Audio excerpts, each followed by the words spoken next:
ఇప్పుడు no cost cough syrup తో 60 రూపాయల విలువ గల ఇన్హేలర్ పూర్తిగా ఉచితం. దెబ్బకి దగ్గు జలుబు మాయం. కేటీఆర్ వ్యక్తిగత విమర్శలు చేస్తూ దిగజారుడు రాజకీయాలు చేస్తున్నారని ఎమ్మెల్యే దానం నాగేందర్ అన్నారు. కేటీఆర్ క్షమాపణలు చెప్పాలని డిమాండ్ చేశారు. కెలికి కయ్యం పెట్టుకునే తీరు మార్చుకోవాలని హితవు పలికారు. కేటీఆర్ ఒకటంటే సీఎం రేవంత్ 10 అంటారని దానం అన్నారు. పదజాలం ఎందుకంటే ఒక నాయకుడి మీద మీరు అలాంటి పదజాలం వాడడం కరెక్ట్ కాదు.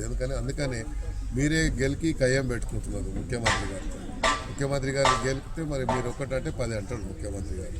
అందుకని ఆలోచించాలి. ఏదైనా అనే ముందు ఎందుకు అంటున్నామో ఏ ఉద్దేశంతో అంటున్నాము మీరు చెప్పండి. రాజకీయంగా మీరు ఎన్ని రకాలుగా విమర్శించినా ముఖ్యమంత్రి గారు కూడా చెప్పారు, అందరు కూడా వెల్కమ్ చేస్తున్నారు. మీరు చేయండి. పాలసీస్ మీద ఏదన్నా ప్రభుత్వ పాలసీస్ మీద చెప్పండి, లేకుంటే ఇంకేదని చెప్పండి. కానీ ఇట్లా ఇంత తెలివి ఉన్నటువంటి అన్ని చెప్పుకునే వ్యక్తులు ఇలా ఎందుకు దిగజారిపోతున్నారు అనేది అర్థమవుతలేదు. ఇది కరెక్ట్ కూడా కాదు. ఎందుకంటే దిగజార రాజకీయాలు చేయడం అనేది కరెక్ట్ కాదు.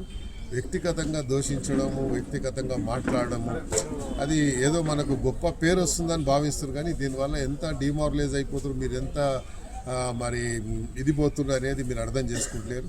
ఇప్పటికైనా రియలైజ్ కావాలి. చేసిన తప్పులు వల్ల మీకు జరిగిన నష్టానికి మీరు రియలైజ్ కావడం లేదు. ఇంకా అదే అహంకార ధోరణితో మీరు ఏదైతే ప్రవర్తిస్తుందో ఈ అహంకారమే మీకు దెబ్బతీసింది. మళ్ళీ అదే ప్రవర్తనతో పోతున్నారు కాబట్టి మళ్ళీ ఇదే మీకు పునరావృతం అవుతుంది. కాబట్టి ఇప్పటికైనా చేసిన దానికి క్షమాపణ చెప్పి అపాలజీ చెప్పి తప్పకుండా మీరు రాజకీయంగా విమర్శించండి. లేకుంటే రాష్ట్ర ప్రభుత్వం ఇచ్చిన హామీలు నెరవేర్చకుంటే మీరు లిఖితపూర్వకంగా పంపించండి రాహుల్ గాంధీకి, తప్పేం లేదు.